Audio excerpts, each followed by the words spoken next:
Da, da, da, da, da, da, da. Greetings And salutations. What's up, everyone? I'm Jonathan. I'm Nick. And we are the Gosslings. And this is our weekly live stream, normally done on Sundays at 4:30 Central Standard Time, 4:30 p.m. But we're actually doing it a day early in order to facilitate the holiday. We actually didn't think we were going to be able to squeeze this in at all this weekend. Yep. So it's kind of a blessing that, small miracle that we're able to coordinate our schedules. Yeah. I think we both have been kind of running crazy the past couple days. Yeah, it's been a crazy week. It's been a crazy week with the wife and kids out of town, and they're back, and they're out of town, and Father's Day's coming up, and I know they have something planned tomorrow. I don't know what it is. You don't know what it is? I have no idea. Oh, that's awesome. So, I don't know what it is either, but whatever.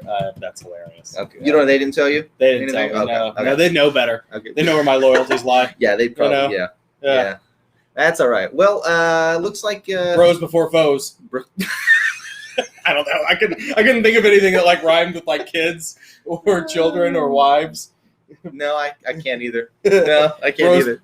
Never mind. Yeah, I thought of one. It's not appropriate, but it is funny. So welcome everyone. Hello.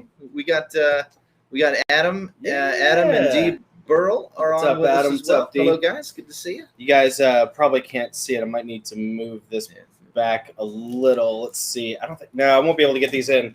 We'll get to these in a second. Dee, I have all of your bookmarks laid out here on display.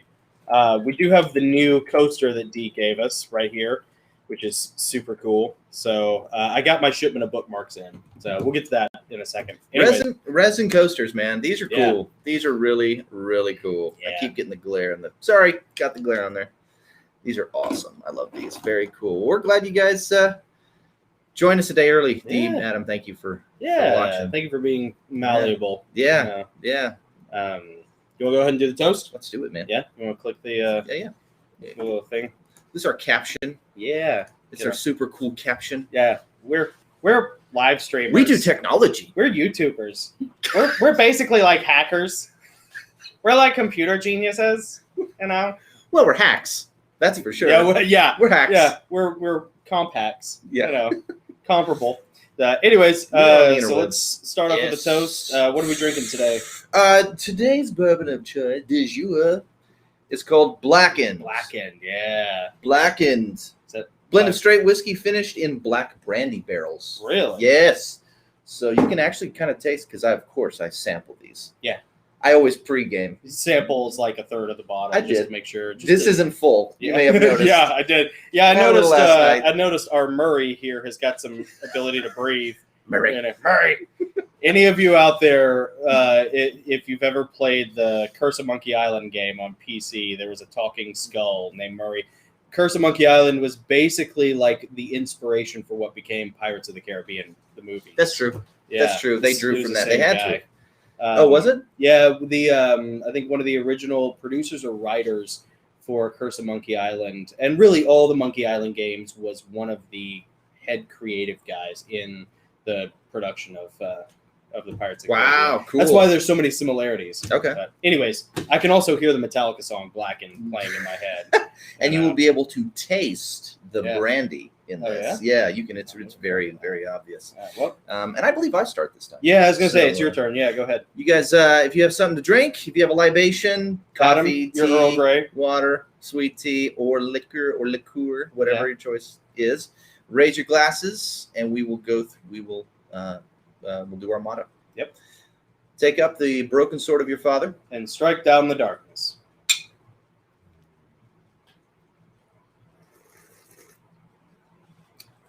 Oh, you can taste the brandy. So much smoother than that is a lot last smoother. Time. Yeah, that's pretty good. You know what's funny is that every week I can count on it possibly being a different bottle because I know no bottle survives the week. True. with Nick. True. And you know what? If I had Nick's schedule, no bottle. I'm not the only person who drinks out of the bottle. Well, from the bottle, not from the bottle. I'm not. I might be the only person who drinks from the bottle. Yeah. Yeah. Just like a lemur, and then just throw it and I put a nipple on it. Yeah, put a little nipple on it, and more things change, or they stay the same. So I am wearing the new Gosslings T-shirt that we designed. This was actually the first T-shirt that we designed, isn't it? Yeah, that's the first. That was the first logo we designed. Yeah, and I put it in a V-neck, and the symbol is a little low. This was actually as large as they would let the symbol be, without the image quality being too poor for their standards. Which it could stand to be bigger, so you could read, the lettering. But I actually I kind of like the less is more thing, and I actually don't mind the size of it. I just need to move it up a tiny bit, and then it should be ready for production. So I think within the week we should have this available for purchase. Has that gone live? This I believe so. I believe this is live. You can't hack a typewriter. Oh, yeah. And another one that's live too. Yeah, we designed 2 or 3 T-shirts last time, and I just ordered this for me to wear. That looks so awesome. It says every time it's typewriter, right? Every time a bell rings, the devil's laptop dies. I love it. We had a lot of fun. We designed. Oh yeah. Gosh, we probably came up with like 15, 20 designs last Sunday. So. Yeah. And we like fully designed. We came up with like 15 or 20 logos and can't click that, Jen. Oh yeah. And then we I think went live with like two or three. So they should be available on Teespring under the Gosslings. Let's see. Adam says D drinks from the bottle. You know what? If I had D schedule, I'd drink from the bottle too. Kindred spirits. That's right. Yeah. We've always wondered why. Can we hit the Adam thing? Oh yeah, sure. Adam caption. We always wonder like why Adam and D felt like good family. Yeah. You know, because like you don't want to say like they feel like family because that is a neutral term. Family can be good it can or be yeah. You know, sure. brutal. Yeah. You know, but sure. Adam and Dee have always felt like good family. Yeah. You know, like they'd fit in really well. So that makes perfect sense, Dee. Yeah. No shame. You know, no shame at all. Adam, for anyone who's wondering, Adam Burrell is our narrator. He and his wife are a couple of entrepreneurs over in England, and Adam narrates all the Heavenly Realms books, which you can find on Amazon and Audible.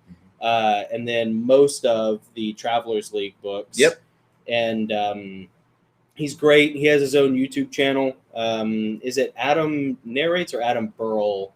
Adam, throw your link for the YouTube channel in the chat for anybody who wants to go check him out. Adam has done some really great previews for a couple of the books, a couple of Heavenly Realms books, one or two of the Travelers Two of them, books.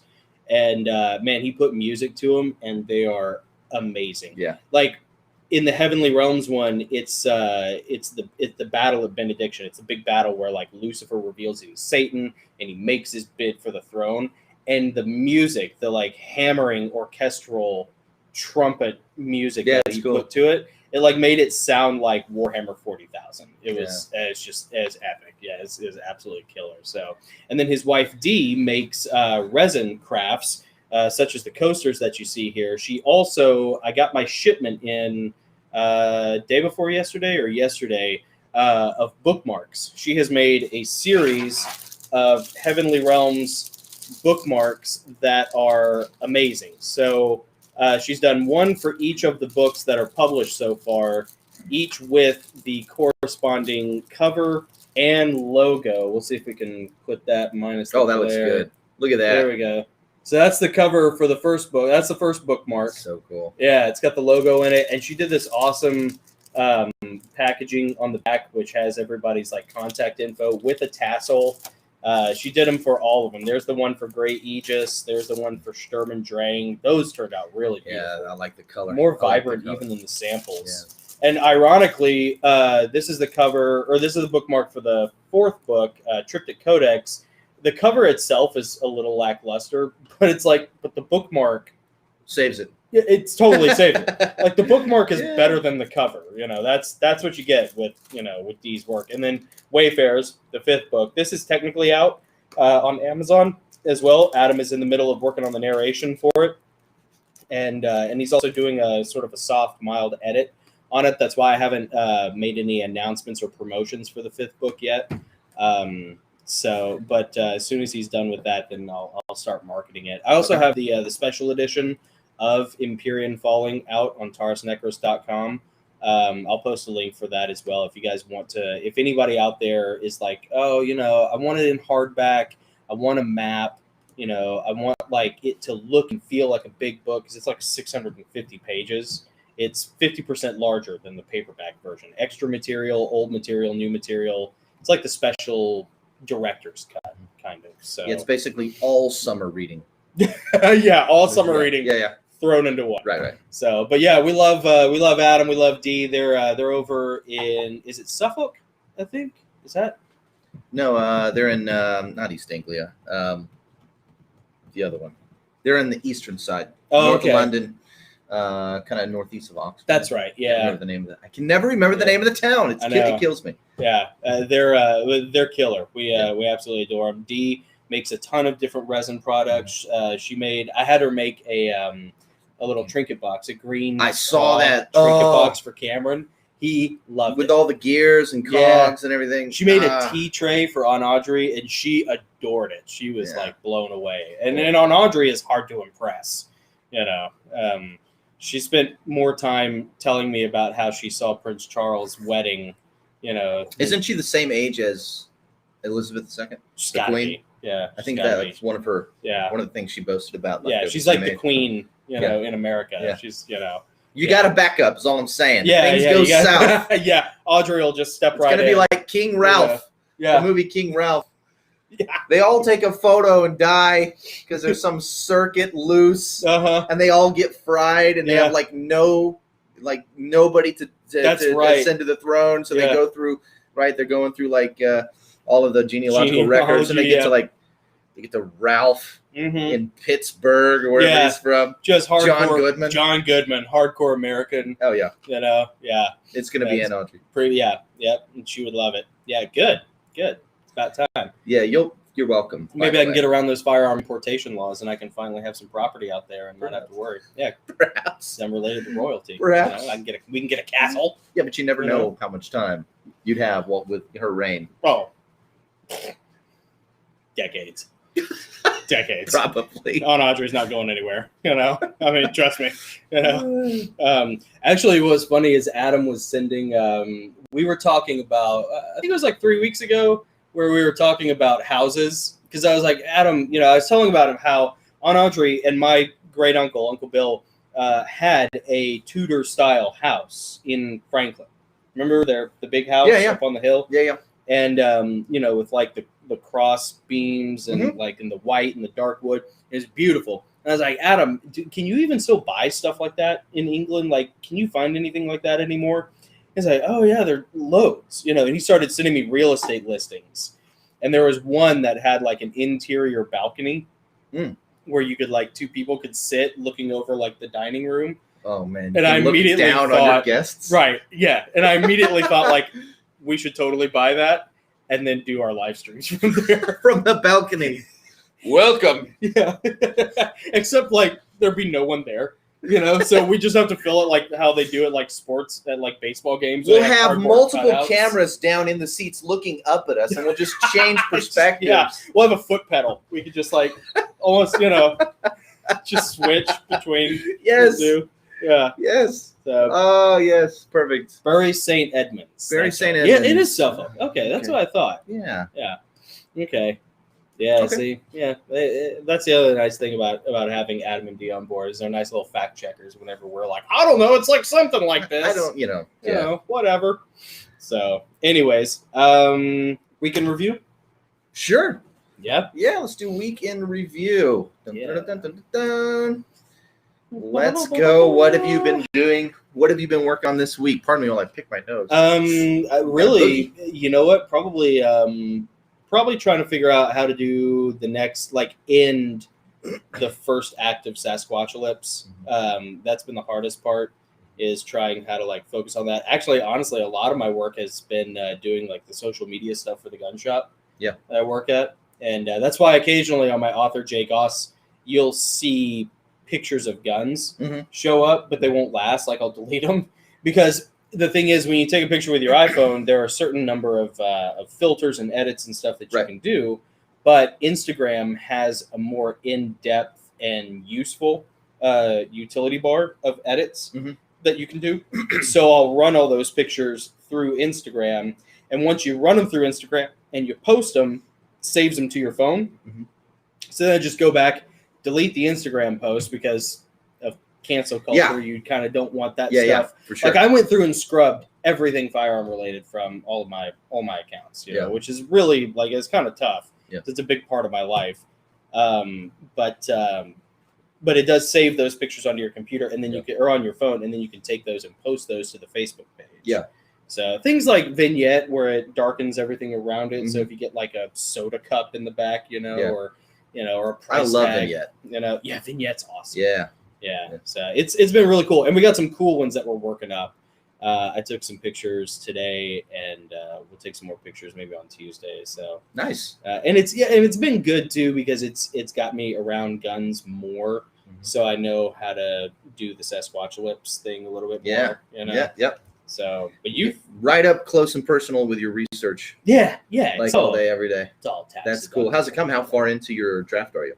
I think I'm 95, 96 pages in, something like that. Okay.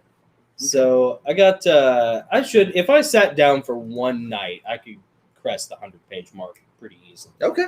Nice. Because it'll once you hit a hump, it all kind of starts flowing and writing itself, but you kind of have to get through the hump. Adam said that if we did get that house, he'd be happy to be the butler. The butler? Oh, dude, that'd be awesome. Which is the person in charge, and I'd be the fool. Nick could be the jester. Yeah. Adam could be the butler. I could be like the master at arms. Yeah. They're like, nope, you got to, no blades, no bows, no weapons here. No babes, or I could be the boys, ghost. Leave your children here. I could be the ghost. Oh, look at me. Look at me. I could be the ghost, just float around. Hey, you got a sandwich? Anybody got a sandwich in that fridge? Where's the Miracle Whip? I could be the Boston ghost that gets stranded in England. Hey, you guys got a sandwich? You got anybody? What? No one's got a sandwich around here? Got any beans? I got to be a ghost forever. I can't eat anything. I can't have a single sandwich. You don't have any ghost Miracle Whip. It's called Miracle Whip. It whips itself. It whips itself. It's straight from the Lord. I can't have any of it. I gotta be condemned here forever. What is this? Mayo?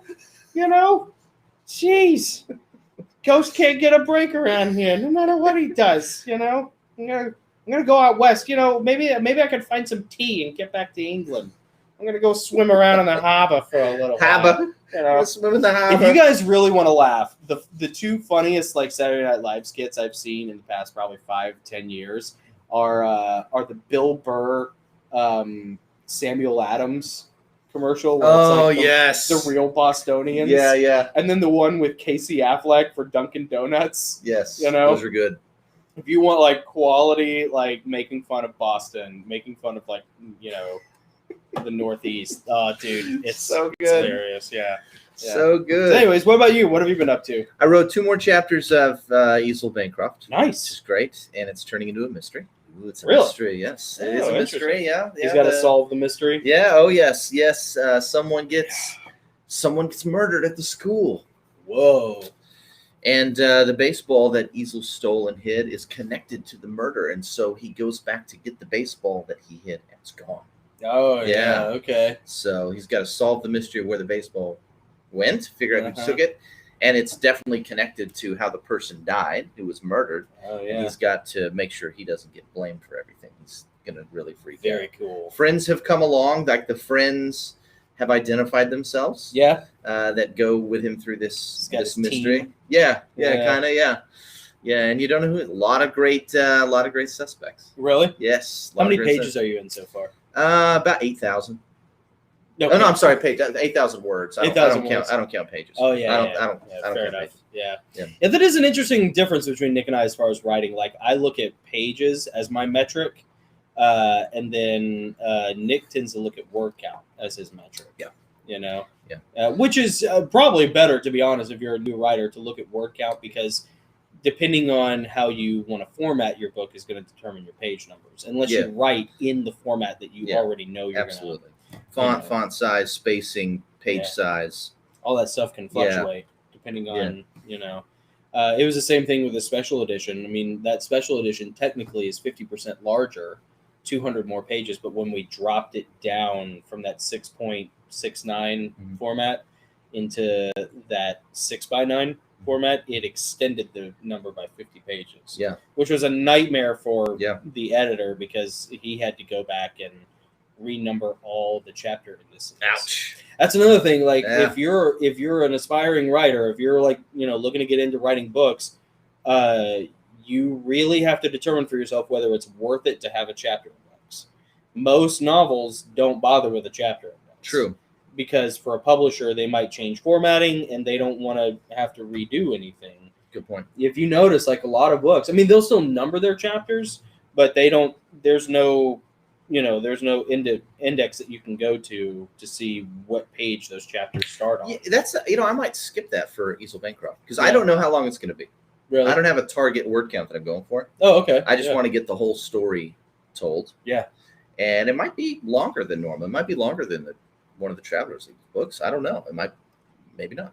The interesting thing about that too is I've watched Nick over the past. I'm kind of pantsing this one. Yeah, well, I've watched you over the past probably year or so oscillate a little bit between probably 4 different projects. Mm-hmm. Yep. And that's a big part of an evolution of a writer is especially once you finish a series, because you're kind of in that same spot I was when I finished the Heavenly Realms series of like, all right, I got this. I just took this massive, creative dump, and like everything's out of my system. Where do I go next? For real. And that big dump takes a long time. So like you're building other ideas in the background. Yeah. While you're waiting on this thing that you're working through with yeoman-like discipline. Yep. And then once you get to the end of it, you're like, okay, well, I got this project, and this project, all waiting in the wings. Which one do I go with? And you kind of have to,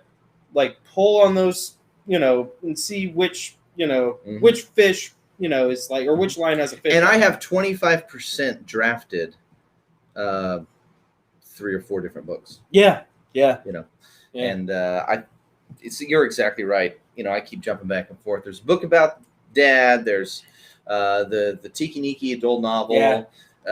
There's of course there's Easel Bancroft, and then Hackerjack 2, the second Hackerjack 2 book, and then of course I haven't done anything of this, but there's going to be one final Travelers League book. Oh, okay. Oh, that's right. Well, and Henry Half Moon 2. And Henry Half Moon 2. See? Yeah. So that's what, 6, 7 books on the docket? Yeah, 5. Yeah, it's 5 or 6. 7. I mean, and that's how it goes. Yeah. Adam, I'm sure you have that same situation too with like, the stuff that you write, especially Adam probably even has it worse because he does the D&D thing. Mm-hmm. And that's such a creative workshop. It's such a creative gym. Yeah. That like you're always coming up with new ideas. And and that is I don't know what the answer is as far as like it's like you could just pick one and dive in and just work your way through it. You could prioritize it how you want to according to your life, or maybe you want to write something before somebody dies. Yep. If it's like written for them or something like that. But really, you just kind of have to like date the muse, and the muse is a fickle tart. Let me tell you, it certainly can be a flood at times. Yes. Yeah. So Adam, that's Adam is someone who has multiple projects going at a time. He's got to, with like 30-something one-offs already written and prepared. Yeah. Adam is like way more industrious, even than Nick. I'm the least industrious out of us. I'm not industrious. But Nick is, Nick, I make Nick look industrious, and Adam surpasses both of us combined. Yeah. So I saw a great pithy meme. Yeah.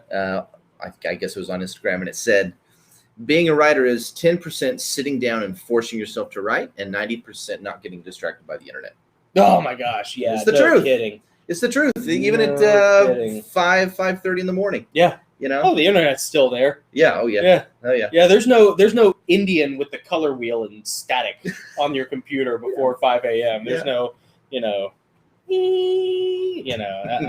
it's just, that's an old TV joke we're too old. Whatever. I know. We're Gen Xers. Yeah. Sorry. That's our target market. Maybe we should be like, this live stream and maybe someday podcast is for, Gen X self-published writers who loathe millennials and technology and just need a little helping hand. I'd have to lie about my age. I am technically a millennial. Did you know that? Yeah, I know. But just like 1 or 2 years over the line. Yeah, right? yeah. I'm like 81, 82. Yeah. Yeah, 83. And the line is like 81, generally speaking. So. Or a remnant Gen Xer. Yeah, I'll tell you, man, all my friends growing up, with the exception of a couple with the exception of like Will and Jason, growing up, man, just about all my friends were 5-10 years older than me. Yeah. You know? I think a lot of that has to do with like Nick was like always my best friend, and so but he would only come in summers or Christmas, and so I think that like imprinted. You know what I mean? Yeah. So you're looking for that same age group interaction. Yeah. I just want to run around in my Masters of the Universe underwear, with a load of poop in it, and just just fighting stormtroopers, on Jabba's barge. Days. I don't know, whatever. Those are good days, man. The early '90s, late '80s, early '90s. Oh, the mid to late '80s, man, were killer. I got yelled at one time. I went to Mikado's, my favorite restaurant, Japanese hibachi. Yes. And I went to Mikado's one time with my buddy Will and his wife and one of our other friends, I think, James Nethery. We all went to high school together. And I was like 22. This was like in 2004, 2005, something like that. And we were just all standing around in like the lobby waiting to get seated. And because it's hibachi, so they seat you like 10, 20 at a time, Mm. And we were just talking. We were talking about the 80s. It's like, man, I miss the 80s. Because I remember the 80s. I mean, I was born in 83, but I was still old enough to like enjoy and remember it and have memories from it. And this frumpy whiskey tango, like 30-something-year-old sea hag across from me leaned forward, was like, "You ain't even old enough to remember the 80s. How old are you?" And I was just like, I was born in 83. Like, yeah, I remember the age. You ain't old enough. Whatever. And then she sat like right next to me at the hibachi. Of course she did. Yeah. Of course she did. And I remember like looking at her and looking at her boyfriend and looking at her and like, I mean, nowadays, be a very different reaction nowadays, but like back then. You know what's cool about that restaurant though? They have a legitimate lounge. They really do. And they haven't changed the furniture. No, it's the same. Yeah, it's the same as it was 30 years ago. Yeah. You go in, everything is super dark. Yeah. They have a lounge area next to the bar, which is also set up like a dark lounge area, tables and low chairs. And, and you just sit there and they order your drinks. Yeah. At the time, it was Shirley Temples. Shirley Temples, baby, with the cherry and the little sword. Yeah, drinking our Shirley Temples, sitting there, waiting to go to our table. Oh, it's awesome. Gosh. It really was. And the food is amazing. Yeah. They shut down for COVID. I haven't checked to see if they've ever opened back up, but that restaurant opened like the year before I was born. It opened in like 82. So I like Dad loved it. Oh man. We went there all the time. It was my favorite restaurant. Anytime I had any pull in the family, if it was my birthday or Christmas, or if I got to pick, it's like we're always going to Mikado's. You know? And the quality hasn't changed, So if you're ever in Nashville, Mikado Japanese Steakhouse. Yeah. When they keep an eye on it, when they open back up, we'll make a trip. Yeah. Oh my gosh, that'd be so awesome. Yeah. I wonder if they could do a launch party there. That'd be fun. That'd be kind of cool. Yeah, dude. Because if we could have a launch party, it's worth asking. Yeah. Can't hurt to ask. Yeah. What's up, Nina? Nina Sky, welcome. Yeah. Welcome. Yeah. Glad you joined us. Nina is awesome. She's my fellow based compatriot. She's always asking me about my garden that I don't build or that I haven't planted anything in. But Nina's cool. She gets it. She understands what all is going on. She's very much on the level. How long have you known Nina Scott? How long have we known each other, Nina? Like it's got to be at least a couple years. I know. Of course, you're late to the party. Fashionably late. 33 minutes. Well, let's not be too hard on her. We're 24 hours early. Yeah, true. We are 24 hours early. So technically, you're well done. Early. Yeah. Well done. I mean, I made an Instagram post. She knows. Whatever. No mercy. I did too, but nobody had anything to say. Yeah. Put it out there. Anyway. Whatever. Nina's like, she's a good apocalypse companion. Oh, okay. Yeah, she might be able to outshoot me. I'm not really sure. But you gotta, you want someone like that who like knows how to like build a garden and then knows how to like fight off the mutant marauders who are going to try and take your squash from you. Okay. Awesome. Yeah. So yeah, Nina's all right. So she can both grow and defend the food. Mm-hmm. I like her. Yeah. I like her. That's cool. I'm pretty sure she uses like some Quetzalcoatl god to like, Nina, you're from Mexico, right? Or not expect to hear the word Quetzalcoatl. I don't know, whatever. I really enjoy Nina. I don't know if I really enjoy Nina's company or if I just enjoy the fact that Nina lets me tease her. That's great. It still That's puts great. up with me, either way. So, okay, let's see. Do we want to... what do we do now? So we talked about week in review. I guess typewriter one-offs are it's next, time for the one-offs. Yep. Oh, man. So every week we do a typewriter one-off, and we just type it up on our typewriters. We don't edit it. We don't do second drafts. These are first draft only. Yep. And we read them out for the whole world to see. Yeah. We sort of, drop our pantaloonies and lift we our drop kilts. trow. Yeah. We drop creative trow and We be just- like, there it is. Yep. That's what it looks like today. I just like to stand up on the crow's nest and let the wind take my kilt, and just let the whole world creatively judge, metaphorically speaking, of course. And then your neighbor turns the floods on. You're like, oh. Yeah. Whoops. Oh, well. Can't see the line, can you, Russ? Let's see who goes first. All right. Ready? 1, 2, 3, shoot. Oh, all right. I was thinking through it all week. He's got like some simple plan he's got some simple code that I haven't cracked yet. And like, honestly, I bet there are like 80 people out there who, if they've ever watched more than like 3 episodes, are like, Jonathan, he does the same thing every, like he goes. Well, I was watching game film. I was like, oh, so he did that, and then what was I thinking? I say, I'm just going to do the opposite. Mine's totally random every time. Yeah. Well, you always beat me when I go random. Do you really? Yeah, well, I have horrible luck. See, I really should watch the pattern, but horrible luck. Nick wins like 3 out of 4 times. Oh, you've won the last like 3 in a row. Yeah, well, I had. So I was like, all right, I got to do something. We had a good run. You had a good run. Oh well, it's episode 31, so we're over the hump. We Can survived. you believe it? 31 episodes. We've been doing this for more than half a year now. Which is cool. Yeah, cool. Yeah, I think we started in like October of last year, November, something like that. Yeah. And because I remember, if you go back and watch the really early episodes, like the first 2 or 3, where Nick and I were, before we started filming in Nick's awesome Tiki Niki Lounge. Yeah. We filmed the first couple episodes on my laptop because it was just like a real impromptu. We're just sitting at your table. Yeah, just hanging out. We're like, what if we like did a live stream or recorded the video? Just giving updates for everything. Yeah. And I filmed it through my laptop computer or my laptop camera. And it's like potato quality. It looks like a laptop camera. Yeah, it looks exactly like a laptop camera. It's, awesome. So anyways. It's a slight improvement, but it's fun. It's fun getting together here. Yeah. No, this is definitely like, this is the event space. This is like the cool place to be. Yep. This adds a lot of character and atmosphere. We got depth. We got cool lighting. Yeah, the star pattern in the background. Yep. I mean, like that star pattern. Sometimes I get bored rewatching the live stream, and I just like watch the star pattern. Watch this. Wow. Yeah. When the stars slowly moving in the background are more interesting than what I'm saying. We got to change up our content. Well, no, it's really just when I'm rambling about something. Oh. I don't know if you've noticed this, but I like let Nick interrupt me whenever he wants because I know I'm just, Anyways, it's true. Nina, it's true. Yeah, Nina. Maybe if you'd like actually communicate a little bit more, maybe you could help me shut up a little bit. But maybe it's your fault. I don't know. Nina's like, I'm out of here. Whatever. I don't even care. All right. Here we go. Here's mine. Aradiel swung the sword. The blood fountained from the womb, and time stood still. Everything froze in a state of suspended animation.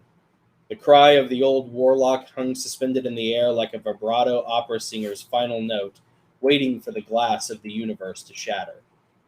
But it did not shatter. And Aradiel, his hand still gripping the fiery sword, found himself capable of movement. Not all at once, but little by little. First his wrist, connected to the handle that wielded the flaming blade, gripping its ivory and gold-wrapped handle with his bare flesh.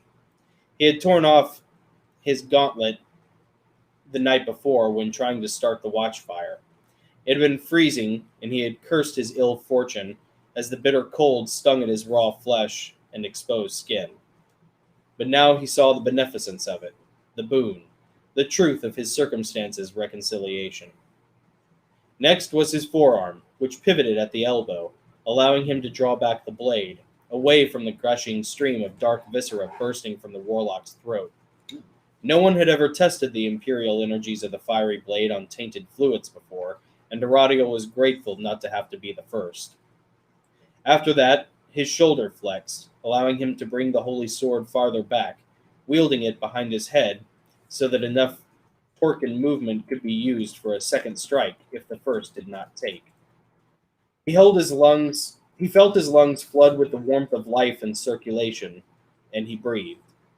He drew breath until his pectoral muscles swelled against the inner lining of his breastplate.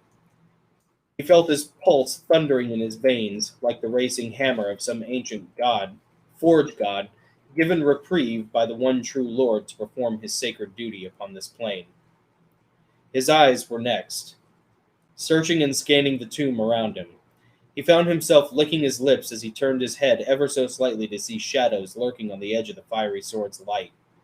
The dark, doomed, tortured spirits of the Damnati skulked and clamored and skittered, also held in place in a state of suspended animation. Whether it was the work of his holy sword or the tearing scream of the warlock's gushing wound, he could not say, and did not rightly care. The Shadow People had found his team, and they were making life very difficult for his brothers in arms. Many were on their backs, wrestling with the ineffable spirits. Others were themselves caught mid-swing, ready to deal a second death to their demonic foes. But none of them had the upper hand, except Aradiel. Later, when huddled around their meager campfire with nothing but stale barley and oak heels and skins of sweet wine to fight the cold, Radashan would dismissively declare that he had everything under control. The other paladins would laugh at him, the thrush of victory's relief easing the pain of their wound's passage. But, in the moment, Radashan did not look like he had command of his sector, buried as he was by demonic spirits and their necrotic familiars in that arcane pit. Only Aradiel had the means to produce their salvation, as evidenced by his observation of the fiery blade inching its way through the dark, stagnant air of the warlock's tomb, cutting with sizzling, sparkling, flailing reliance through the false fabric of reality that the warlock had conjured to befoul their hunt. Aradiel was not sure how long this state of holy freeze would last, but as he regained control of his faculties, he decided to make the best of it. Now free to move, he worked clockwise in concentric circles, employing his fiery sword in attacks against the lesser throngs of dark foes. One by one, he expelled them from the earthly realm, each swipe of his blade cindering them to ashy oblivion. His comrades freed and kissed by the holy flames upon their flesh, the paladins eventually were able to encircle the mad warlock in his tomb. What followed was an extermination by the books. Radashan would later chastise Aradiel for choosing to free his friends first before slaying the warlock. "Your sympathies will doom us all," he groused, "just like your treatment of the witch girl." Titus Andronicus, their captain, would veto Radashan's citation, claiming that prudence and humility carried the day, where glory was the sign of an insecure heart. In his bones, Aradiel knew the truth. No one else would deign to stoop before the watchfire's kindling, instead relying upon their force of strength and focus of mind to protect themselves and hold the line. But Aradiel removing his gauntlets meant he alone made physical contact with his weapon, allowing his spirit to commune with the holy energies of his sword, where the others' mailed gloves and leather gauntlets separated them from the transmission. Aradiel knew, as Titus Secundus did, that it was his pragmatic humility which produced their redemption in the Holy Sepulchre. For he alone removed his gloves to strip kindling from bark and start the watchfire, an action that, in the end, carried the day, brought them victory, dispatched the warlock, ensured the salvation of the girl, and allowed his force of paladins to live and fight another day. Ooh, I like that. I love that it's ultimate leadership. Yeah. I'm just doing whatever is needed to keep my men spirited and moving forward. Yeah, moving forward. I'll kill the sorcerer. Yeah. I'll save the girl. Yeah. We'll all dispatch the minions together. Yeah. And I'll even strip the bark for their fires. Yeah. To warm them at night so we can keep going. That's so cool. Yeah. Thanks, man. That's cool. I thought like it started out as just like the simple phrase of like Aradiel swung his sword. Okay, yeah, that's cool. And then it's sort of it all kind of avalanches from there. But then you start thinking like, what if there was like one modest action that done in pragmatic humility that leads to the salvation of everyone. Yeah. Because if stripping bark for fires. Yeah, for a watchfire that everyone else felt too good to do, too proud to do, because they're like, I don't have to have the cold. He's the one plunging the special sword into the throat of the warlock. And he's like, and it's cool because those grand epic moments, those grand epic fights and gestures are, it's almost like it's a world of all that. Yeah. And nobody does all the necessary stuff. Right, yeah. And stripping the bark for his men's watchfires, that humility is like, that's the actual, in that realm, the epic move. Yeah, that's the move. That's the one that they're going to remember. Because it's done in humility. Yeah. And it's done with the wisdom of humility. Yeah. And that's like what unlatches. Oh, which is the angel's grace. Humility is the angel's grace. Pride does not work well for angels. No, it doesn't. Didn't work out for that one. No. Didn't work out for a third of the others either. Thank you, Nina. Thank you, Adam. Here, I'm going to give this to you. I'm glad you guys like it. When you first started reading, you'll see in the chat, I thought you said the blood fountain from the womb. I did accidentally say womb, and you know what? Now that I have a chance to think about it. And I was like, wait a minute, did you say womb or womb? So I did some recon. To check, and I just made sure they knew. I did, yeah. I flubbed it a little bit. You guys have to forgive me just a little because my typewriter is so jacked up. Thank you, Nashville Typewriter. That like it actually is. Nashville Typewriter. Hashtag Nashville Typewriter. Hashtag Kirk whatever. Like it actually is a little hard to read at times. Hashtag Tom Yanks. And Tom Adrenochrome body double Hanks. Nina's on board. She gets it. Nice. Yeah. So there we go. Yeah, I don't mean to libel anybody, but does Tom Hanks drink adrenochrome? Oh, for sure. Yeah. Well, he doesn't drink anything now. He's probably dead. He's not alive anymore. Yeah, I mean, did you see that Saturday Night Live? You remember? Yeah. Well, I mean, he served his purpose. That episode of Saturday Night Live that he hosted was very clearly in front of a green screen. Really? Have you seen it? No. We should watch that. Yeah, if you haven't seen that, look at that video of Tom Hanks in front of the hosting Saturday Night Live during COVID last year from his house. Yeah, and it's like, dude, it looks like a green screen. Did you see the SNL that Elon Musk hosted? No, I heard it was terrible. It was I cringed. Really? Every second of that entire episode. It was so awful. Yeah, it was so bad. Awful. It was so bad. It was worse than like some third draft NBA thug hosting SNL. They had no idea what they were doing and had no personality, but they could dribble. Like Charles Barkley. Yeah, like they could do this one thing better than anybody on earth, and then everything else there was a void. Most people are pretty well socially balanced. Right, yeah. Not those guys. It was so awful. It's like having what's his face? Who's the? And he looked like death. It looked like skin stretched over a skeleton. Really? Oh, he looked awful. Maybe he's dead. Maybe he's already on Mars. Maybe he's already on Mars. He's already on his colony on Mars. Yeah. Who's the football player? I'm blanking on his name. Kavanaugh. Who's the guy who knelt? Who's the kneeler? Oh, Tim Tebow? No, not Tebow. The quarterback. Oh, Kaepernick. Yeah. Colin Kaepernick. Sorry, I was thinking of kneeling in a good way. Yeah, sorry. Yeah. It'd be like having Colin Kaepernick on SNL. Yeah. It just, yeah. Just him and his stupid hair. Yeah. Can you imagine how awesome that would be if, 3%ers chose that as the move? Get your wide-angle lens out. Yeah. Get that log. At least he's got a place to hide his weed. Okay. Yep. Nick's going to carry on and save me from myself before I say something that'll get me in trouble. That'll get us all in trouble. Let's keep the platform alive, shall we? And then we're all dead. Let's see, which one should I do? I think I did this one, actually. I did this one in the past. I had to draw from my bank, folks. Here we go. What will you write in red today? Oh, okay. Yes. Yeah. What will you write in red today? I heard God's voice. It was just a whisper, though it cut through the happy, chaotic warbling of spring robins. I saw the red light emerge along the eastern horizon.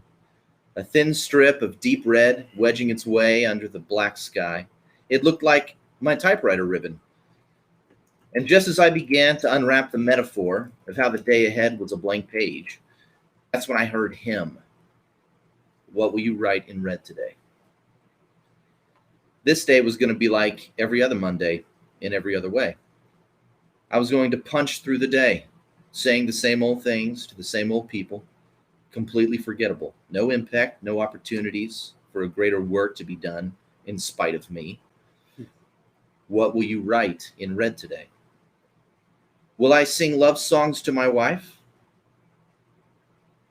Will I lose my cool and spill violent red words on her head? What will you write in red today? I know that is not what God intended. He wanted red words to be like Jesus's red words, not the red words of anger, but the red words of innocent blood shed willingly for the forgiveness of others. What will you write in red today? That's awesome. Okay. And I put those lines in red. That's cool. What made you do that? I don't know. I wrote this like 4 months ago. Really? Yeah. Lost to the sands of time? Yeah. Yeah, I don't know. But I was like, 4 months ago. And I'm going to read this one. Oh, yeah? Okay. Yeah. Uh-oh. In honor of Father's Day. Oh, sweet. And it's super. I think I was just testing this out. I miss you, Dad. I miss our talks on the deck. Thank you for always taking time to talk and for never letting me feel like I had no future. Thank you for being a dreamer. Your music was great, but your hugs and your laughs were even better. Yeah. Happy Father's Day. That's awesome. Happy Father's Day. That's really awesome. Little tug of the heartstrings there. Yeah. Yeah. Why not? Some ninjas chopping onions right now. Yeah. I tug hard. Yeah. I tug on the heartstrings. This is just he's like Tarzan. He just likes to swing from one heartstring to another. That's what I love about writing kids' books, though, because I can put all that good sappy stuff. Yeah, I love it, man. Yeah. I love it. Kids feel all that. Dude, I love cheese. Absolutely. Cheese is great. I love it. Sap and cheese. I had someone like kind of deride me about 15 years ago for being like kind of melodramatic, you know. I'm like, yeah, but like that's good. Like that's the fun stuff. Dude, the 90s. Yeah. It was all melodrama. It was, yeah. Speaking of which. Yes. We should go on to our topic. We should. Oh, good. Nina's crying. Good. Yeah. Nina cries. You're welcome. Yeah, you're welcome. Yeah, get it out, Nina. Always good for a good cry, as long as it's somebody else doing it. Nina cries. I make Nina cry like once a week on Instagram, so it's okay. You know? That's the thing, and that's the difference between Gen Xers and millennials. That's where it stopped. Yeah. You know. There's no appreciation. There's no appreciation for that. Yeah. For those emotions. For like honest emotion, authentic emotion, catharsis. Yep. There's like this. It's cliche. Well, the hipster movement gave rise to ironic detachment. You know, and it's that insecurity complex of like bondoing over your insecurity with an air of superiority. Yeah. You know. And it's like, dude, whatever. Like, these are the people who like can't sit down and just watch Independence Day and have fun. Yep. You know, yep. You'd be like, oh, really? Would the dog like really survive the fireball?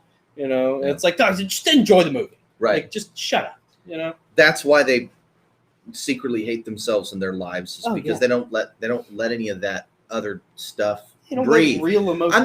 I'm not saying. Let your heart feel what it's going to feel. Yeah. I'm not saying cry in front of people. Right. Don't get me wrong. Yeah. You know. Be a man. Don't cry in front of others. But you know, don't ignore the fact that you're feeling it. Right. If you go to a movie and you see something that moves you, be moved. Yeah, be moved. It's okay. Yeah. It's okay. Oh, dude. Don't go to a movie with me. Like, it's so sad. I don't know how many times I cried in Lord of the Rings. I did too. And not like at the sad parts, like not at the parts where like Faramir is getting killed getting beaten up by the guys. You know, it's always like the happy moments, the cathartic moments. Oh, yes. You know, where like Gandalf comes riding over the ridge. And it's so crazy when we get when we laugh, we feel joy like in our bodies. Yeah. You know? And then there's that catharsis where there's so much joy, it flops over into tears. Yeah. Into crying. It's so powerful. Yeah. And it's so weird. You go that full, so like the ultimate emotions on either side of the spectrum have tears involved. They really do. Yeah. Dad told me one thing that I knew it meant I was going to be doomed as a writer. But he said, laughter, make people laugh, Jonathan, because laughter is the same in any language. Yeah. Wow, it's profound. I remember being like 18, 19, thinking like, that's really freaking wise old frog. I know. God. Little ribbit. Dang it. I know. Yep. Smart. I'll tell you the moment that always got me in a movie that is not very good. Like, it's not bad, but it tries to imitate something it's not. The moment when Aslan comes back in The Lion, the Witch, and the Wardrobe. Oh, yeah. Dude. Oh, yes.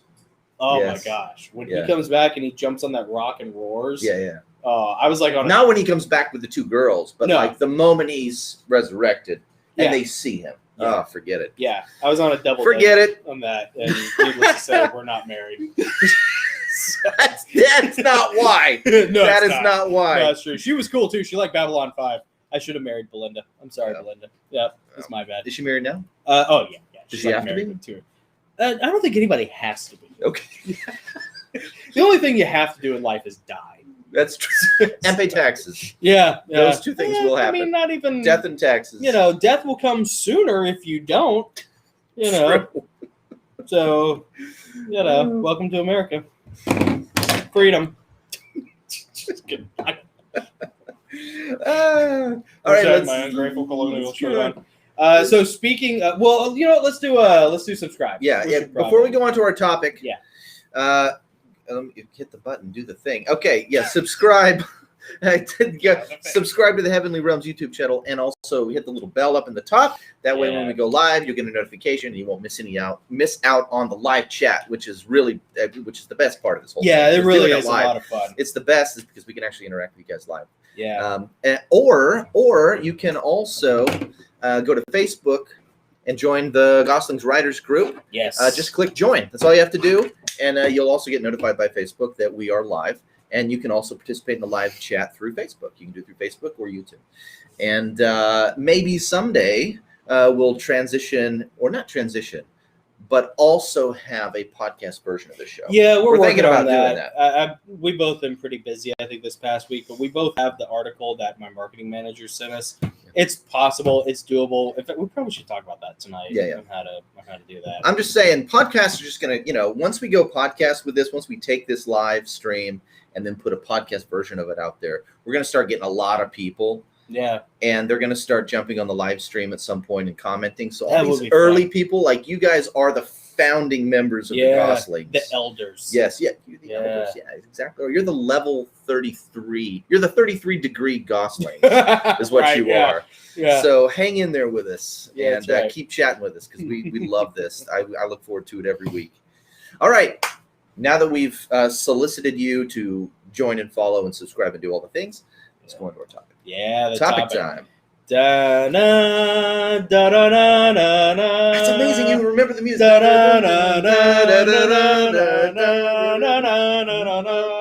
Yeah. Watched it again for the first time in over 15 years. Stargate, baby. Yes. Yeah. Yeah. Actually, you know what? I only saw the movie. I think I only saw it one time in the theater. Really? Yeah, 2001. I remember 2001. That's when it came out. No. Yes. Really? Yes. Did it really? I thought it was like a 90s movie. No, 2001. It feels like one. You it's sure? It was 2001. Okay. I'm pretty sure that came out before Independence Day. Are you sure about that? 2001? Let's see here. I think that movie came out sooner than that. Let's see. You know what? I'm going to bet you dinner that it came out. Stargate. All right, I'll take you on that. All right, Stargate. I'm pretty sure I owe Nick dinner anyways, so it's just a way of like. Here we go. Now wait. Let's do a screen share, so everyone can see me lose. So you guys can see me lose this bet that I just made. I think it came out before Independence Day, because they used the same scheme for. Oh, I'm so wrong. It's 1994. Off the hook. For 1994. Man, I was way off. Yeah. I thought it was. Where did I see 2001? Wow. I should not gamble when I'm drinking. Drinking is not good for me. So the reason why I know this is because when Independence Day came out, the alien ship design for Independence Day was very similar to the alien ship design in Stargate. Yeah. they had the same kind of like ropey, almost bionic looking kind of texture to it. And I remember like watching Independence Day being like, that looks like the ships from Stargate. And then come to find out it's made by the same people. Like the fighters. Yeah. They look like my hand right now. Yeah. Mm-hmm. Yeah. They're really good. You know what's interesting now that I know it's 1994. Yeah. Which I believe is before Jurassic Park. Wasn't that 96? I think Jurassic Park was 93. 93, and then Stargate 94, 95 was Braveheart. Dude, here's the thing. Like, the 90s sucked, right? Like, the music and fashion was awful. TV was awful. Yeah. But and the politics were terrible, too. And it's a big but. But movies. Yeah. The movies in the 90s. Huge. Dude, so watching Stargate Night Before Last, now that I'm looking back at it through the filter of my error. Yeah. A 94. Even more impressive, right? Dude, the effects are amazing. Yeah. If you've never seen Stargate, you really owe it to yourself, because you can probably find it, honestly, for free on YouTube or Amazon Prime. And everybody has Amazon Prime these days. But, like, I had watched, Nick kind of got me back into a lot of, like, the esoterica kind of stuff, the Genesis 6, Gary Wayne, Nephilim kind of things. So we've been talking about that for a couple years now, and I think there was one night several months ago where I sat down and rewatched Stargate. Yeah, I remember when it came out. My eldest sister-in-law called me. I was staying at our grandparents' house, at G-Mom and Granddad's house in East Nashville, and she called me and I remember picking up the phone. I'll never forget. She was like, "Oh my gosh, Jonathan, I just saw it." Julie's super sweet, like, you know, she's always been, and she was like, I think she was married to BJ at the time, but she was my nanny. But barely. I think they got married in 93, actually. Yeah, they hadn't been married long. So she was like, Jonathan, there's a science fiction movie that just came out that's really fun, and it's really clean, and there's like no cursing in it. Yeah. And she was like really selling it. She's like, and there's no sex in it. There's like one scene where the girl like and he's like, I don't want to watch this movie. I remember being like, you are not a good movie salesman. Yeah, I was like 11 at the time. I remember thinking like, wow, she's really selling this hard. You know, is this because like when she was my nanny, I took her to see Blank Check and maybe like played my hand a little bit. You know, for anybody who's ever seen Blank Check, you know what I'm talking about. But she was totally right. Yeah. Stargate is an awesome movie. Yeah, awesome. I mean, like the only I'm going to let Christian watch it. I texted Ray. It's okay to let He's 11. Watch. Oh, yeah, absolutely. It's clean enough for him. It really is. Yeah. Kurt Russell is in it. Yeah. Kurt Russell's amazing in everything he's ever been in. Well, and the protagonist, the main protagonist is James Spader, which is the voice of Ultron. That's how I'm going to sell it to Christian. Yeah. And then when he starts watching, he's going to love it because he's studying ancient history this coming year. He's going into the 6th grade. Dude, he's going to flip. Yeah. He's going to love it. Well, and James Spader is so amazing in that movie because he plays out of character, out of type, you know, and he's really good. He's believable. Yeah, That's the first time I ever saw James Spader. And James Spader, he's me. In that movie, that's me, that guy. I have this against Stargate, though. I will say this as a storyteller, as a writer who's learning how to create characters. I'm not saying I know how to create characters. I'm learning. He doesn't develop. He does not change. No, he's a static character. There's nothing that he resolves. There's no inner conflict. That's true. Yeah, he doesn't have a nerd at the beginning. Yeah, and then he's a nerd at the end with a hot. He just stays behind because there's a hot chick that's willing to. You know, that's into him. Yeah, digs that likes nerds. All because they went down under the pyramid, under the. Could you imagine if that girl dug up some sandy sculptures? If that girl came back through the portal at the end of the movie with James Spader and saw the buffet of men, buffet of meat, she'd be like, this nerd. I mean, no. He's like, I'm gonna stay. I'm gonna stay. I'm gonna stay over here where there's not a lot of competition. Lock this down. Keep her in a little cage. She's not gonna know any more of these symbols. I'm never gonna teach her. Yeah, now I get why the alien dude wouldn't let people read and write. Right, yeah. I mean, here's the thing. He wasn't wrong. Yeah. You know? Yeah. I'm not saying he was wrong. He was just bad. Yeah. He was mean. Well, here's the thing. I mean, a compelling villain is right. You know? So maybe he knew about that chick. Maybe he was really mad. Yeah. He was like, man, that was my chick. I was gonna, make little alien half babies with it. You know? And I didn't like the villain. I didn't like how well. I mean, but it's. I guess it's suitable or he's a little androgynous. Yeah, he was androgynous. That was an intentional thing. Yeah, well, it should be because that was back in the 90s when it was like cool to like make that your bad guy and have that be an aspect of his villainy.